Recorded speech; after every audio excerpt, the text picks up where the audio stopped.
isang bagay na kay sarap pagmasdan, na kahit sa kadiliman ang namamayani ay kanyang kaliwanagan. At diyan ko siya hinangaan. Sa gitna ng dilim, nagagawa niyang ngumiti at ako ay pasiyahin. Sa gitna ng lamig, lalo ako sa kanya'y umiibig.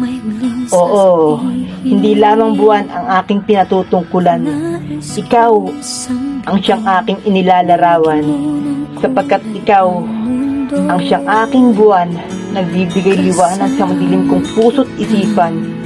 Ngunit bakit ganun ka? Bakit tinutuo mo naman yata na gayahin siya?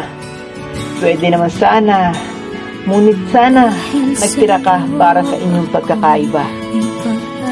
Ngayon, gayang-gaya mo na ang aking hinahangaan, na kahit nagaano kaganda kapag nasisilayan, ay magdudulot ng sakit na kay hirap lunasan.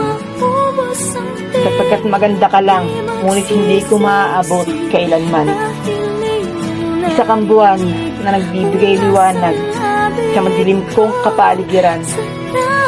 Ngunit napagtanto ko na may ginawa ka rin parang kaibahan, dahil ang buwan ni minsay di ako sinaktan. Sana iyong marinig tibok ng damdamin.